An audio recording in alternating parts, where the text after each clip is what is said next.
Choo choo. Hey, train lovers, it's Kathleen. We are on to the 9th pathway. Can you believe it? We're on number 9. I can't believe it. It's flying by.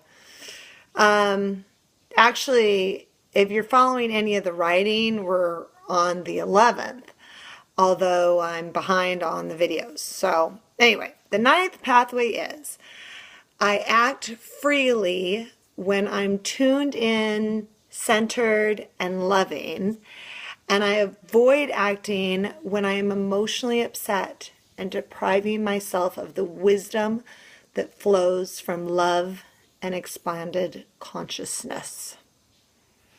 So I'm going to say that one more time.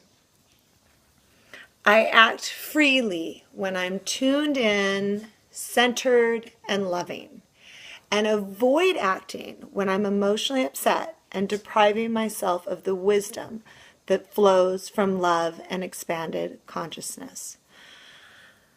So, what does that mean?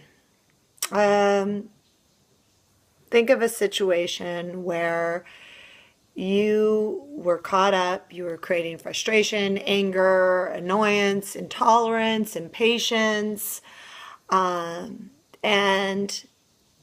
you had that, in your stomach, and you just, you wanted to just bleh it out. And so you did. And you said whatever you were going to say from a place of fear, not from a place of love.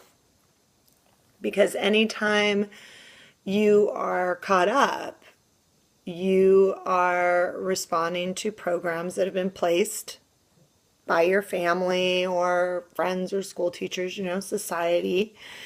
And you're not responding to your heart. And your heart is where the guidance is, where just the fruits and the sweet spot.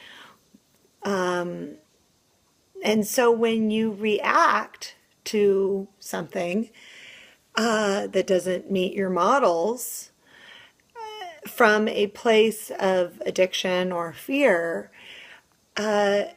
often the other person, if they're not trained in this kind of work, won't see it as fear, and they won't see your innocence. What they'll do is their fear then will bump into your fear, and they'll become defensive and angry, and it's just like... So I'm all about the power of one. It takes only one person to do it differently, and then it can be, can have a ripple effect. Although you need two people you need breathing in, breathing out. You need two people to be willing and to communicate. And if you don't have two people to communicate, then there's just nothing there to work with. And so oftentimes if you frustrate yourself and blurt it all out, and that person reacts, someone needs to shift and change that. What I noticed actually today, I was teaching class and we were speaking about the 9th pathway. And one of the things that I notice is, like, if you're in doubt to say anything, doubt your doubt. Don't say anything if you have any doubt.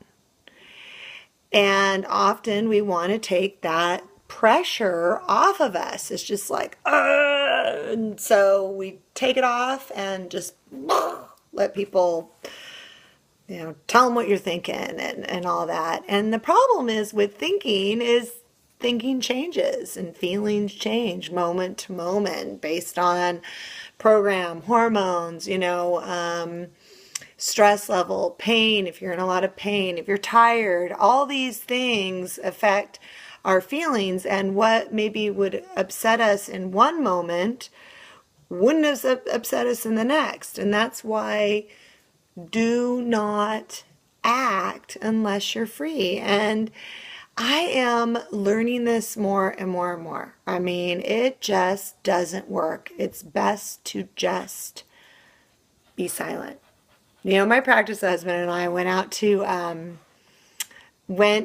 to dinner a while ago, and we got into it, and we don't argue that often, and we were bantering, and I just knew I needed to be silent. And it was the worst dinner of our entire 11 years being together. And it would have been a lot worse if I spoke. And afterwards we laughed. He's like, I have never been around you quiet like that. And he goes, and I was really grateful that you kept your mouth shut, because he knew that if I spoke, it wasn't going to be from my heart. It was going to be from fear and thoughts really based on my imagined future. And it wasn't real, because anything that's real is from the heart.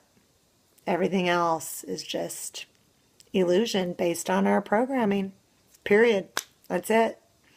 So anyway, ninth pathway, just silence the mind, chill out, take a breather.